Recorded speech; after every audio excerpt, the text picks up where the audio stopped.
Dear student, come to the online class. So ನಿಮಗೆ ಐರ್ purchase system ಪ್ರಾಬ್ಲಮ್ಸನ್ನು ಕ್ಲಾಸಲ್ಲಿ already ಮಾಡಿಸಿದ್ದೇನೆ. So ಈಗ ಅದರ ಕಂಟಿನ್ಯೂಷನನ್ನು ನಾವು ಈಗ ಈ ಎಕ್ಸೆಲ್ ಶೀಟಲ್ಲಿ ಮಾಡ್ತಾ ಹೋಗೋಣ. ಸೊ ನಿಮಗೆ ಇಲ್ಲಿ ಪ್ರಾಬ್ಲಮನ್ನು ಪೇಸ್ಟ್ ಮಾಡಿದ್ದೇನೆ, ನೀವು ನೋಡಬಹುದು. So mister Prasad purchase a scooter on 1/4/2017 costing ₹72,000 on hire purchase system.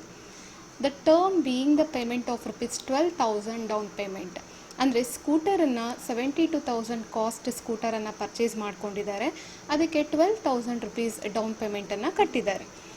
And the balance in 4 of yearly instalment, ಅಂದರೆ ಇನ್ನು ಉಳಿಯುವಂಥ ಬ್ಯಾಲೆನ್ಸನ್ನು ಅವ್ರು ಏನು ಮಾಡಿದ್ದಾರೆ ಅಂದರೆ 4 ಆಫ್ ಇಯರ್ಲಿ ಇನ್ಸ್ಟಾಲ್ಮೆಂಟ್ ಪೇ ಮಾಡ್ತಾ ಇದ್ದಾರೆ ಆಫ್ ₹18,000 ಈಚ್.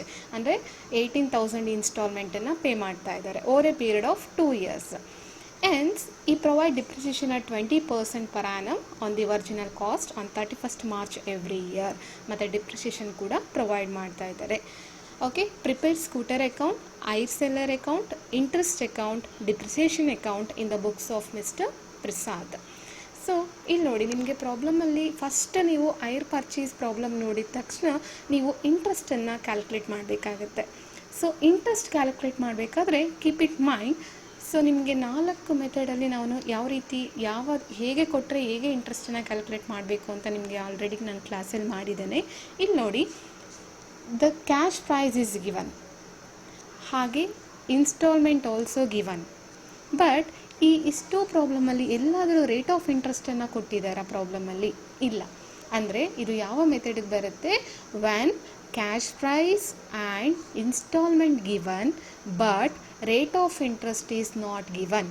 ಆಯಿತಾ? ಆ ಒಂದು ಮೆಥಡಿಗೆ ಬರುತ್ತೆ.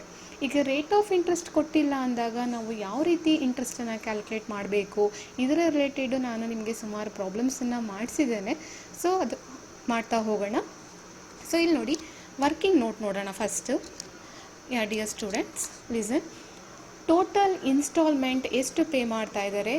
ಒಂದೊಂದು ಇನ್ಸ್ಟಾಲ್ಮೆಂಟ್ಗೆ 18,000 ಥರ ಒಟ್ಟು 4 ಇನ್ಸ್ಟಾಲ್ಮೆಂಟನ್ನು ಪೇ ಮಾಡ್ತಾ ಇದ್ದಾರೆ. ಅಂದರೆ ಟೋಟಲ್ ₹72,000. ಮತ್ತು ಡೌನ್ ಪೇಮೆಂಟ್ ಎಷ್ಟು ಪೇ ಮಾಡಿದ್ದಾರೆ? 12,000 ಪೇ ಮಾಡಿದ್ದಾರೆ. ಹಾಗಾದರೆ total amount paid by the hire purchaser is 84,000 ಅಲ್ವಾ?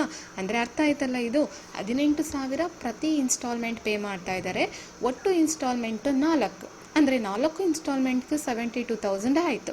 ಹಾಗೆ ಡೌನ್ ಪೇಮೆಂಟ್ ಅದರ ಜೊತೆಗೆ 12,000 ಕೂಡ ಪೇ ಮಾಡಿದ್ದಾರೆ. ಹಾಗಾದರೆ ಟೋಟಲ್ ಅಮೌಂಟ್ ಎಷ್ಟು ಪೇ ಮಾಡ್ತಾ ಇದ್ದಾರೆ? 84,000. So 84,000 total amount paid by the hire purchaser. ಹಾಗಾದರೆ ನಾವು ಇಂಟ್ರೆಸ್ಟನ್ನು ಈಸಿಯಾಗಿ ಕ್ಯಾಲ್ಕುಲೇಟ್ ಮಾಡ್ಬೋದು. ಹೇಗೆ? Interest is equal to total amount paid minus cash price of the scooter. ಅಂದರೆ 84,000 ಟೋಟಲ್ ಅಮೌಂಟ್ ಪೇ ಮಾಡ್ತಾ ಇದ್ದಾರೆ, ಅದರ ಕಾಸ್ಟ್ ಬಂದು 72,000. ಅಂದರೆ excess ₹12,000 we called as an interest. So ಇದು ನಿಮ್ಗೆ ಏನೇನು ಪ್ರಾಬ್ಲಮಲ್ಲೆಲ್ಲ ನಾನು ಹೇಳಿಕೊಟ್ಟಿದ್ದೇನೆ. ಸೊ ಈಗ ಗೊತ್ತಾಯ್ತಲ್ಲ, 12,000 ಇಂಟ್ರೆಸ್ಟ್ ಬಂದಿದೆ. Then come to the table. ನಾವಿಲ್ಲಿ ಇಂಟ್ರೆಸ್ಟನ್ನು ಪ್ರತಿ ಆಫ್ ಇಯರ್ಲಿ ನಾವು ಅದನ್ನು ಡಿವೈಡ್ ಮಾಡ್ತಾ ಹೋಗೋಣ. Okay, date of payment first. So ನೋಡಿ, 1/4/2017ಗೆ ಅವರು ಪರ್ಚೇಸ್ ಮಾಡಿದ್ದಾರೆ. 6 months ಒನ್ಸ್ ಅವ್ರು ಏನು ಮಾಡ್ತಾ ಇದ್ದಾರೆ? ಇನ್ಸ್ಟಾಲ್ಮೆಂಟ್ನ ಪೇ ಮಾಡ್ತಾ ಇದ್ದಾರೆ of yearly. Okay, of yearly ಅಂದಾಗ ನಾವಿಲ್ಲಿ ಡೇಟ್ ಯಾವುದನ್ನು ತೊಗೊಬೇಕಾಗತ್ತೆ? 30/9/2017. 30/9/2017ಗೆ ಇನ್ಸ್ಟಾಲ್ಮೆಂಟ್ ಔಟ್ಸ್ಟ್ಯಾಂಡಿಂಗ್, ಅವರ ಟೋಟಲ್ ಇನ್ಸ್ಟಾಲ್ಮೆಂಟ್ ಔಟ್ಸ್ಟ್ಯಾಂಡಿಂಗ್ ಎಷ್ಟಿರುತ್ತೆ ಅಂದರೆ ಟೋಟಲ್ 72,000 ಇರುತ್ತೆ ಅಲ್ವಾ? 18,000 ಇಂಟು 4, ಟೋಟಲ್ 72,000 ಔಟ್ಸ್ಟ್ಯಾಂಡಿಂಗ್ ಇದೆ. ಹಾಗೆ ನೆಕ್ಸ್ಟ್ ಆಫ್ ಇಯರ್ಲಿ ಅಂದರೆ 31/3/2018. ಸೊ ಫಸ್ಟ್ ಇನ್ಸ್ಟಾಲ್ಮೆಂಟ್ 18,000 ಪೇ ಮಾಡಿದರೆ ಅವ್ರಿಗೆ ಸೆಕೆಂಡ್ ಇನ್ಸ್ಟಾಲ್ಮೆಂಟ್ಗೆ ಔಟ್ಸ್ಟ್ಯಾಂಡಿಂಗ್ ಎಷ್ಟು ಉಳಿಯುತ್ತೆ? 54,000. ಹಾಗೆ ಥರ್ಡ್ ಇನ್ಸ್ಟಾಲ್ಮೆಂಟ್ 30/9/2018ಗೆ ಬರುತ್ತೆ. ಸೊ ಇಲ್ಲೂ ಕೂಡ ಅವರಿಗೆ ಎಷ್ಟು ರಿಮೈನಿಂಗ್ ಉಳಿದಿರುತ್ತೆ? ಔಟ್ಸ್ಟ್ಯಾಂಡಿಂಗು 36,000. ಆ್ಯಂಡ್ ಕೊನೆಯದಾಗಿ ಲಾಸ್ಟ್ ಇನ್ಸ್ಟಾಲ್ಮೆಂಟನ್ನು ಪೇ ಮಾಡ್ತಾರೆ 31/3/2019. ಸೊ ಇಲ್ಲಿ ಅವರು ಪೇ ಮಾಡಬೇಕಾಗಿರೋದು 18,000. ಅಂದರೆ ಫಸ್ಟ್ ಇನ್ಸ್ಟಾಲ್ಮೆಂಟನ್ನು ಕಟ್ಟಬೇಕಾದ್ರೆ ಟೋಟಲ್ ಇನ್ಸ್ಟಾಲ್ಮೆಂಟ್ ಔಟ್ಸ್ಟ್ಯಾಂಡಿಂಗ್ 72,000 ರುಪೀಸ್ ಇರುತ್ತೆ. ಹಾಗೆ ಥರ್ಡ್ ಇನ್ಸ್ಟಾಲ್ಮೆಂಟ್ಗೆ 54,000 ಇರುತ್ತೆ. ಸೆಕೆಂಡ್ ಇನ್ಸ್ಟಾಲ್ಮೆಂಟ್ಗೆ, ಥರ್ಡ್ ಇನ್ಸ್ಟಾಲ್ಮೆಂಟ್ಗೆ 36,000 ಇರುತ್ತೆ. ಆ್ಯಂಡ್ ಲಾಸ್ಟ್ ಇನ್ಸ್ಟಾಲ್ಮೆಂಟ್ಗೆ 18,000 ಡ್ಯೂ ಇರುತ್ತೆ. ಅವರು 18,000 ಪೇ ಮಾಡಿದ್ರೆ ಫುಲ್ ಕ್ಲೋಸ್ ಆಗುತ್ತೆ. ಹಾಗೆ ಸೊ ನಿಮಗೆ ಗೊತ್ತಿದೆ ರೇಷಿಯೋನ ನಾನು ಯಾವ ರೀತಿ ಕೊಡಬೇಕು ಅಂತ ನಿಮಗೆ ಲಾಸ್ಟ್ ಕ್ಲಾಸಲ್ಲಿ ಹೇಳಿದ್ದೇನೆ. ಇಲ್ಲಿ 4 ಆಫ್ ಇಯರ್ಲಿ ಇರೋದ್ರಿಂದ the ratio will be divided as 4:3:2:1 ಅಲ್ವಾ? ಸೊ 4:3:2:1. ಯಾಕೆ ಅಂದರೆ ಫಸ್ಟ್ ಇನ್ಸ್ಟಾಲ್ಮೆಂಟ್ಗೆ ನಾವು ಈ ಟೋಟಲ್ ಅಮೌಂಟ್ 72,000 ಮೇಲೆ ಇಂಟ್ರೆಸ್ಟನ್ನು ಕೊಡ್ತೇವೆ. ಆದ್ದರಿಂದ ಇಂಟ್ರೆಸ್ಟ್ ಅಮೌಂಟು ಹೆಚ್ಚಾಗಿರುತ್ತೆ. ಹೋಗ್ತಾ ಹೋಗ್ತಾ ಏನಾಗುತ್ತೆ, ಇಂಟ್ರೆಸ್ಟ್ ಅಮೌಂಟು ರೆಡ್ಯೂಸ್ ಆಗುತ್ತೆ. ಆಯಿತಾ? ಆದ್ದರಿಂದ ನಾವು ರೇಷಿಯೋನ 4:3:2:1 ಈ ರೀತಿ ಡಿಸೆಂಡಿಂಗ್ ಆರ್ಡರ್ನಲ್ಲಿ ಕೊಡ್ತೇವೆ. ಸೊ ಈಗ ಇಂಟ್ರೆಸ್ಟ್ ಕ್ಯಾಲ್ಕುಲೇಟ್ ಮಾಡೋಣ. ನಮಗೆ ಟೋಟಲ್ ಇಂಟ್ರೆಸ್ಟ್ ಎಷ್ಟು ಸಿಕ್ಕಿದೆ, ಎಷ್ಟಪ್ಪ ಟೋಟಲ್ ಇಂಟ್ರೆಸ್ಟು? 12,000. ಸೊ ಈ 12,000ಅನ್ನು ನಾವು ಏನು ಮಾಡೋಣ, ಪ್ರತಿ ಒಂದು ಆಫ್ ಇಯರ್ಲಿಗೂ ನಾವು ಡಿಸ್ಟ್ರಿಬ್ಯೂಟ್ ಮಾಡ್ತಾ ಹೋಗಬೇಕು. ಅಂದರೆ 12,000 ಇಂಟು 4/10. 4/10. ಸೊ ಇಲ್ಲಿ ನೋಡಿ 4/10 ಏನಂದರೆ 4 + 3 + 2 + 1 ಇದೆಲ್ಲ ಟೋಟಲ್ ಮಾಡಿದ್ರೆ ನಮಗೆ 10 ಸಿಗುತ್ತೆ. ನಿಮಗೆ ರೇಷಿಯೋಸ್ ಮಾಡೋದು ಬರುತ್ತೆ ಅಲ್ಲ ಈಸಿಯಾಗಿ. ಸೊ ಟೋಟಲ್ ಅಮೌಂಟ್ ಎಷ್ಟು? 4,800. ಇದೇ ರೀತಿ ಪ್ರತಿ ಆಫ್ ಇಯರ್ಲಿ ಕೂಡ ಮಾಡ್ತಾ ಹೋಗೋಣ. ಸೊ ನೆಕ್ಸ್ಟ್ ಆಫ್ ಇಯರ್ಲಿಗೆ 3,600, ಅದರ ನೆಕ್ಸ್ಟ್ 2,400 ಆ್ಯಂಡ್ ನೆಕ್ಸ್ಟ್ 1,200. ಹೇಗೆ? 12,000 ಇಂಟು 3/10, 12,000 ಇಂಟು 2/10, ದೆನ್ 12,000 ಇಂಟು 1/10 ಮಾಡಿದ್ರೆ ನಾವು ಇದು ಇಂಟ್ರೆಸ್ಟನ್ನು ಪ್ರತಿ ಆಫ್ ಇಯರ್ಲಿ ನಾವೇನು ಮಾಡಿದ್ದೀವಿ, 12,000 ರುಪೀಸನ್ನು ಡಿಸ್ಟ್ರಿಬ್ಯೂಟ್ ಮಾಡಿದ್ದೀವಿ. ಸೊ ಈ ಟೇಬಲ್ ನಿಮಗೆ ಅರ್ಥ ಆಗಿದೆ ಅಂತ ಅಂದ್ಕೊಂಡಿದ್ದೀನಿ. ಇಲ್ಲಿ ನಾವು ಇಂಟ್ರೆಸ್ಟನ್ನು ಕ್ಯಾಲ್ಕುಲೇಟ್ ಮಾಡ್ಕೊಂಡಿದ್ದೀವಿ. ಓಕೆ, ನಮಗೆ ಪ್ರತಿ ಆಫ್ ಇಯರ್ಲಿ ಇಂಟ್ರೆಸ್ಟ್ ಸಿಕ್ಕಿದೆ. Next books of accounts of mister Prasad ಅವ್ರದ್ದನ್ನು ಮಾಡ್ತಾ ಹೋಗೋಣ. ಇಲ್ಲಿ ನಿಮಗೆ ಕೇಳಿರೋದು ಸ್ಕೂಟರ್ ಅಕೌಂಟ್ ಮಾಡಲಿಕ್ಕೆ ಹೇಳಿದ್ದಾರೆ. ಓಕೆ, ಸ್ಕೂಟರ್ ಅಕೌಂಟ್ ಅಂದ ತಕ್ಷಣ ಅದು ಸ್ಕೂಟರ್ ಅನ್ನೋದು ಅಸೆಟ್ ಅಂದ ತಕ್ಷಣ ನಿಮಗೆ ಅಕೌಂಟಿಂಗ್ ರೂಲ್ ನೆನಪಿರಬೇಕು. ವೆದರ್ ಟ್ರೆಡಿಷ್ನಲ್ ರೂಲ್ ಆದರೂ ನೆನಪಿಟ್ಕೊಳ್ಳಿ ಅಥವಾ ಮಾಡರ್ನ್ ರೂಲ್ ಆದರೂ ನೆನಪಿಟ್ಕೊಳ್ಳಿ. ಅಕೌಂಟಿಂಗ್ ರೂಲ್ ನೆನಪಿದ್ರೆ ನಿಮ್ಗೆ ಈಸಿಯಾಗಿ ಲೆಡ್ಜರ್ ಅಕೌಂಟನ್ನು ಮಾಡ್ತಾ ಹೋಗ್ಬೋದು. ಸೊ ಇಲ್ಲಿ ನೋಡಿ, ಅಸೆಟ್ ಅಕೌಂಟ್ ಅಂದ ತಕ್ಷಣ ನಿಮಗೆ ವಾಟ್ ಕಮ್ಸ್ ಇನ್ ಅಥವಾ ಡೆಬಿಟ್, ಏನು ಅಸೆಟ್ ವ್ಯಾಲ್ಯೂ ಇನ್ಕ್ರೀಸ್ ಆಗುತ್ತೆ ಡೆಬಿಟ್ ಮಾಡಬೇಕು, ಮತ್ತು ಅಸೆಟ್ ವ್ಯಾಲ್ಯೂ ಏನಾದರೂ ಡಿಕ್ರೀಸ್ ಆದಾಗ ಅದನ್ನು ಕ್ರೆಡಿಟ್ ಮಾಡಬೇಕು ಅನ್ನೋದನ್ನು ಒಂದು ನೆನಪಲ್ಲಿ ಇಟ್ಕೊಳ್ಳಿ. Okay, so first 1/4/2017 hirers purchase scooter from hire seller. ಆಯಿತಾ? To hire seller account, hire seller account ಅಂದರೆ ಐರ್ ಸೆಲ್ಲರ್ ಅಕೌಂಟ್ ಅಂದರೆ ಐರ್ ಸೆಲ್ಲರಿಂದ ಒಂದು ಪರ್ಚೇಸ್ ಮಾಡ್ಕೊಂಡಿದ್ದಾರೆ ಆಫ್ ₹72,000. 72,000 ಪರ್ಚೇಸ್ ಮಾಡಿದ್ದಾರೆ ಅಂದರೆ ಇಲ್ಲಿ ಅಸೆಟ್ ವ್ಯಾಲ್ಯೂ ಏನಾಗಿದೆ, ಇನ್ಕ್ರೀಸ್ ಆಗಿದೆ. ಆದ್ದರಿಂದ we debit it. Next at the year ending 31/3/2018 they are providing depreciation for scooter. Depreciation. So ಡಿಪ್ರಿಷಿಯೇಷನನ್ನು ನೀವು ಯಾವ ರೀತಿ ಕ್ಯಾಲ್ಕುಲೇಟ್ ಮಾಡ್ತೀರಾ? ಇಲ್ಲಿ ನೋಡಿ, ಈ provides depreciation 20% per annum on the original cost method. Okay, original cost method, diminishing balancing method ಎಲ್ಲ ನಿಮಗೆ ಲಾಸ್ಟ್ ಕ್ಲಾಸಲ್ಲಿ ಮಾಡಿದ್ದೇನೆ. ವರ್ಜಿನಲ್ ಕಾಸ್ಟ್ ಮೆಥಡ್ ಅಂದ್ರೇನು? ಫಸ್ಟ್ ಇಯರ್ ನಾವೇನು ಡಿಪ್ರಿಷಿಯೇಷನನ್ನು ಕ್ಯಾಲ್ಕುಲೇಟ್ ಮಾಡ್ತೀವಿ, ಪ್ರತಿ ವರ್ಷ ಅಷ್ಟೇ ಅಮೌಂಟನ್ನು ಕೊಡ್ತಾ ಹೋಗ್ತೀವಿ. ಆಯಿತಾ? ಇಲ್ಲಿ ಡಿಪ್ರಿಷಿಯೇಷನ್ ಹಾಗಾದರೆ ಎಷ್ಟು ಬರುತ್ತೆ? 72,000 ಟೋಟಲ್ ಕಾಸ್ಟ್. ಎಷ್ಟು ಪರ್ಸೆಂಟ್ ಡಿಪ್ರಿಷಿಯೇಷನ್ ಹೇಳಿದರೆ? 20%. ಅಂದರೆ 20% ಡಿಪ್ರಿಷಿಯೇಷನನ್ನು ನಾವು ಕೊಡಬೇಕು. ಸೊ 20% ಡಿಪ್ರಿಷಿಯೇಷನ್ ಅಂದರೆ ಎಷ್ಟಾಗುತ್ತೆ? 14,400. ಓಕೆ, ಸೊ ಈಗ ಬ್ಯಾಲೆನ್ಸ್ ಮಾಡ್ಕೊಳ್ಳಿ. 72,000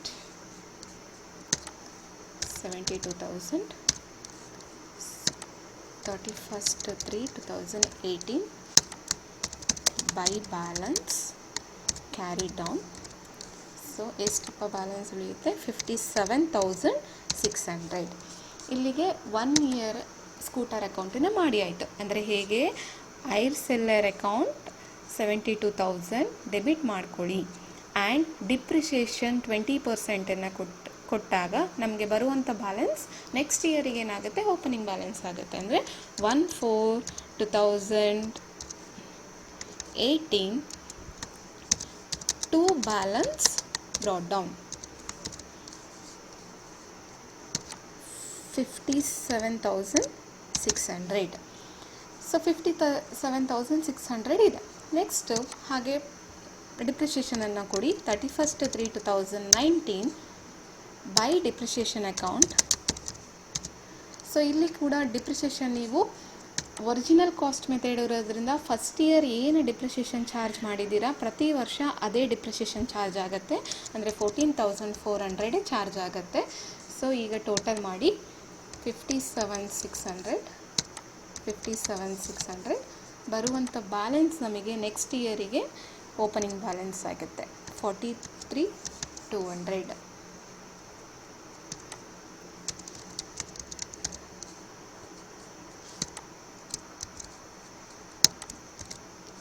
ಓಕೆ, ಸೊ 1/4/2019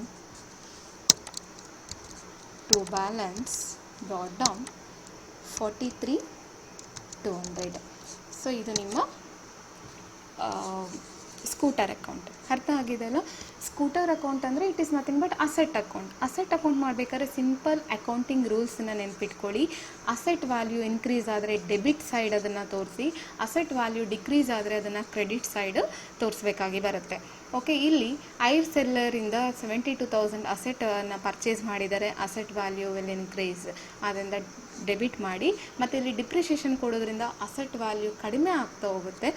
ಸೊ ಅದನ್ನು ಕ್ರೆಡಿಟ್ ಸೈಡ್ ಡಿಪ್ರಿಷಿಯೇಷನನ್ನು ಕೊಡ್ತಾ ಹೋಗಿ. ಸೊ 2 ಇಯರ್ಸಿಗೆ ಹೇಳಿದರೆ ನಾವು 2 ಇಯರ್ಸ್ ಅಕೌಂಟನ್ನು ಪ್ರಿಪೇರ್ ಮಾಡಿದ್ದೀವಿ. Then come to the hire seller account. So next very important hire seller account. So ನಿಮಗೆ ಐರ್ ಸೆಲ್ಲರ್ ಅಥವಾ ಐರ್ ವೆಂಡರ್ ಅಂದರೆ ಗೊತ್ತಿರಬೇಕು. Is a creditor of hire purchaser.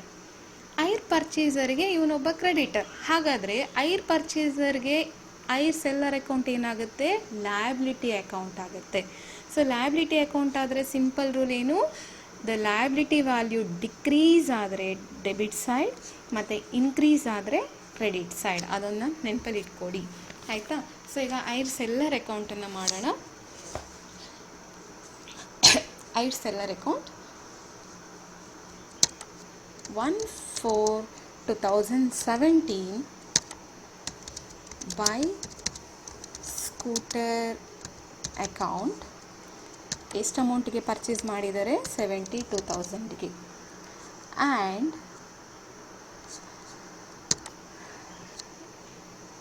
1/4/2017 ಅಂದರೆ ಸೇಮ್ ಡೇಟ್ ಪರ್ಚೇಸ್ ಮಾಡಿದ ಸೇಮ್ ಡೇಟಲ್ಲಿ ಅವರು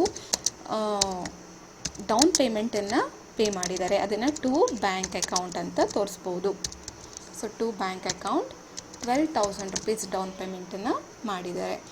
ಆ್ಯಂಡ್ ಆಫ್ ಇಯರ್ಲಿ ಅಂದರೆ 1/4/2017 next 6 months ಅಂದರೆ 39/17ಗೆ ಫಸ್ಟ್ ಇನ್ಸ್ಟಾಲ್ಮೆಂಟನ್ನು ಪೇ ಮಾಡ್ತಾ ಇದ್ದಾರೆ. ಸೊ ಟು ಬ್ಯಾಂಕ್ ಅಕೌಂಟ್ ಎಷ್ಟು ಫಸ್ಟ್ ಇನ್ಸ್ಟಾಲ್ಮೆಂಟ್ ಪೇ ಮಾಡ್ತಾ ಇದ್ದಾರೆ? 18,000. ನಿಮಗೆ ಪ್ರಾಬ್ಲಮಲ್ಲಿ ಕ್ಲಿಯರಾಗಿ ಹೇಳಿದ್ದಾರೆ. 18,000 ಇನ್ಸ್ಟಾಲ್ಮೆಂಟನ್ನು 4 ಆಫ್ ಇಯರ್ಲಿ ಪೇ ಮಾಡ್ತಾ ಇದ್ದಾರೆ. ಸೊ ಫಸ್ಟ್ ಇನ್ಸ್ಟಾಲ್ಮೆಂಟ್ 18,000 ಆಯಿತು.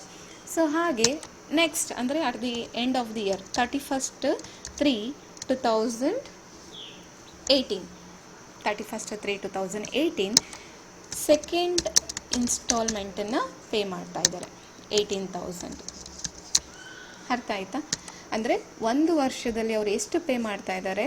1/4/2017ಗೆ ಡೌನ್ ಪೇಮೆಂಟ್, 39/2017ಗೆ ಒಂದು ಇನ್ಸ್ಟಾಲ್ಮೆಂಟ್, ಮತ್ತು ಅನದರ್ 6 monthsಗೆ ಒಂದು ಇನ್ಸ್ಟಾಲ್ಮೆಂಟ್. ದೆನ್ 39/2017 ಬೈ ಇಂಟ್ರೆಸ್ಟ್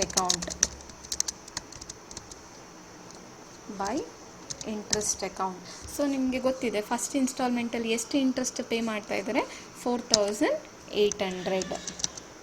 ಹಾಗೆ ಸೆಕೆಂಡ್ ಆಫ್ ಇಯರ್ಲಿ ಅಂದರೆ 31/3/2018 ಬೈ ಇಂಟ್ರೆಸ್ಟ್ ಅಕೌಂಟ್ 3600. ಸೊ ಈಗ ಇದನ್ನು ಬ್ಯಾಲೆನ್ಸ್ ಮಾಡಿ ಬರುವಂಥ ಬ್ಯಾಲೆನ್ಸ್ ನಮಗೆ ನೆಕ್ಸ್ಟ್ ಇಯರಿಗೆ ಓಪನಿಂಗ್ ಬ್ಯಾಲೆನ್ಸ್ ಆಗುತ್ತೆ 80,400. So 31/3/2018 to balance brought carried down. So ಎಷ್ಟು ಬ್ಯಾಲೆನ್ಸ್ ಬರುತ್ತೆ 32,400. ಸೊ ಇಲ್ಲಿಗೆ 1 ಇಯರ್ ಅಕೌಂಟ್ ಕ್ಲೋಸ್ ಆಯಿತು. One second I will repeat, listen. Hire seller account ಅಂದರೆ ಲ್ಯಾಬಿಲಿಟಿ ಅಕೌಂಟ್. ಲ್ಯಾಬಿಲಿಟಿ ಅಕೌಂಟ್ ಅಂದಾಗ ನಾವೇನು ಮಾಡ್ತೀವಿ, ಡೆಬಿಟ್ ವ್ಯಾಲ್ಯೂ ಅಂದರೆ decrease in the value of liability, this is increase in the value of liability.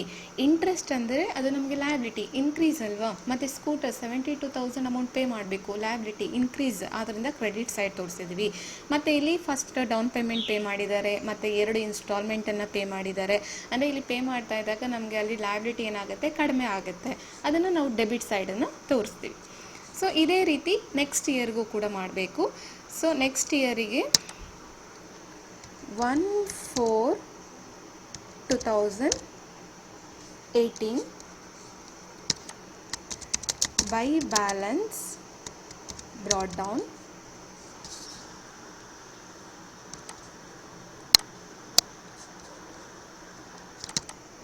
32,400.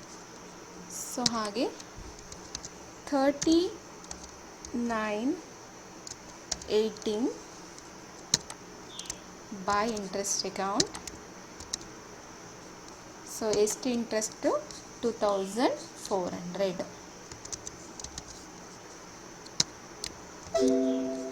Next 31/3/19 by interest account. So 1,200. This side 39/2018 to bank account ಅಂದರೆ third installment pay ಮಾಡ್ತಾ ಇದ್ದಾರೆ. ಎಷ್ಟು 18,000. And at the end of the year, so last installment ಕೂಡ pay ಮಾಡ್ತಾ ಇದ್ದಾರೆ 18,000. So total ಮಾಡಿ, so amount total ಆದರೆ ಮಾಡಿರೋದು ಕರೆಕ್ಟ್ ಇದೆ. ಓಕೆ, ಸೊ ಐರ್ ಸೆಲ್ಲರ್ ಅಕೌಂಟ್ ಅರ್ಥ ಆಗಿದೆ ಅಂತ ಅಂದ್ಕೊಂಡಿದ್ದೀನಿ. ಅಂದರೆ ಏನೇನು ಎಷ್ಟೆಷ್ಟು ಡೌನ್ ಪೇಮೆಂಟು ಮತ್ತು ಇನ್ಸ್ಟಾಲ್ಮೆಂಟನ್ನು ಪೇ ಮಾಡಿದ್ದಾರೆ ಡೆಬಿಟ್ ಸೈಡ್ ಬರ್ಕೊಳ್ಳಿ, ಮತ್ತು ಇಂಟ್ರೆಸ್ಟ್ ಏನಿದೆ ಅದನ್ನು ಕ್ರೆಡಿಟ್ ಸೈಡ್ ಬರ್ಕೊಳ್ಳಿ. So next account interest account. So interest account ಮಾಡಬೇಕಾದ್ರೆ keep it mind, hire purchaser has to pay the interest to hire seller. So interest is expenses to hire purchaser ಅಲ್ವಾ. ಅಂದರೆ interest ಅನ್ನೋದು hire ಪರ್ಚೇಸರ್ಗೆ ಒಂದು expenses. So since this is nominal account, interest ಅಂದರೆ ಗೊತ್ತಿದೆಲ್ಲ nominal account. So ಇದರಲ್ಲಿ ಬ್ಯಾಲೆನ್ಸನ್ನು ನಾವು ಎಲ್ಲಿಗೆ ಟ್ರಾನ್ಸ್ಫರ್ ಮಾಡಬೇಕು, ಪ್ರಾಫಿಟ್ ಆ್ಯಂಡ್ ಲಾಸ್ ಅಕೌಂಟ್ಗೆ ಟ್ರಾನ್ಸ್ಫರ್ ಮಾಡಬೇಕಾಗುತ್ತೆ. What is the rule, debit expenses increase ಆದರೆ ಡೆಬಿಟ್ ಮಾಡಿ, ಎಕ್ಸ್ಪೆನ್ಸಸ್ ಡಿಕ್ರೀಸ್ ಆದರೆ credit. Okay, let start the interest account. 39/2018 to hire seller account. ಆಯಿತಾ, ಫಸ್ಟ್ ಎಷ್ಟು ಇಂಟ್ರೆಸ್ಟ್ ಪೇ ಮಾಡ್ತಾ ಇದ್ದಾರೆ 4,800. And 31/3/2018 again to hire seller account. So second of interest ಎಷ್ಟಿದೆ 3,600. So ಇಲ್ಲಿಗೆ 1 ವರ್ಷ ಒಟ್ಟು ಅವ್ರು ಎಷ್ಟು ಇಂಟ್ರೆಸ್ಟ್ ಪೇ ಮಾಡ್ತಾ ಇದ್ದಾರೆ ಅದನ್ನು ಎಲ್ಲಿಗೆ ಟ್ರಾನ್ಸ್ಫರ್ ಮಾಡಬೇಕು, ಪ್ರಾಫಿಟ್ ಆ್ಯಂಡ್ ಲಾಸ್ ಅಕೌಂಟ್. ಅಂದರೆ by profit and loss account. So total amount 8400. So total ಮಾಡಿ 8400. ಸೊ ಇಲ್ಲಿಗೆ 1 ವರ್ಷದ ಇಂಟ್ರೆಸ್ಟ್ ಅಕೌಂಟ್ ಆಯಿತು. So then second year interest account ಕೂಡ ಹೀಗೆ ಮಾಡಿ 39/2018, 31/3/2019. again add seller account. So third half yearly instalment ಎಷ್ಟು pay ಮಾಡ್ತಾ ಇದ್ದಾರೆ 2400 ಆ್ಯಂಡ್ ಲಾಸ್ಟ್ ಇಂಟ್ರೆಸ್ಟ್ ಎಷ್ಟು ಪೇ ಮಾಡ್ತಾ ಇದ್ದಾರೆ 1200. So total 31/3/2019 by profit and loss account 3600. So this is your interest account. Okay, so next and last account is depreciation account. So depreciation is nothing but fall in the value of asset. ಅಂದರೆ asset ವ್ಯಾಲ್ಯೂನಲ್ಲಿ ಅದರ value ಕಡಿಮೆ ಆಗುವಂಥದ್ದು. That means it is a loss. Okay, loss ಆದ್ದರಿಂದ ನಾವು account ರೂಲ್ನ ನೆನ್ಪಿಟ್ಕೊಳ್ಳಿ. Debit means increase, credit means decrease. So first 31/3/2018. So depreciation to scooter account. So first year ಎಷ್ಟಿತ್ತು ವ್ಯಾಲ್ಯೂ 72,000 ಆಯಿತಾ. ಅದರ ವ್ಯಾಲ್ಯೂ 72,000 ಇತ್ತು asset value. So at the end of the year means 31/3/2018 by profit and loss account. So 14,400 ಅಂದರೆ first year first year depreciation 14,400.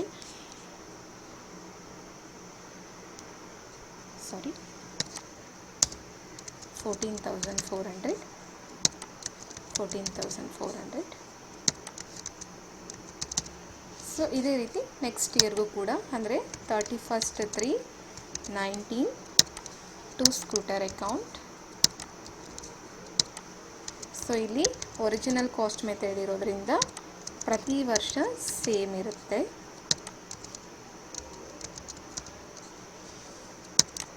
ಇದು ಕೂಡ profit and loss ಅಕೌಂಟಿಗೆ ನಾವು transfer ಮಾಡಲಿಕ್ಕೆ ಬರುತ್ತೆ.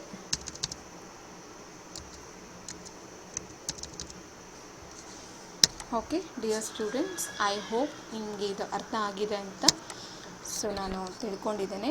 ಏನೇ ಡೌಟ್ಸ್ ಇದ್ದರೆ ನೀವು ನನಗೆ ಕಾಂಟ್ಯಾಕ್ಟ್ ಮಾಡ್ಬೋದು.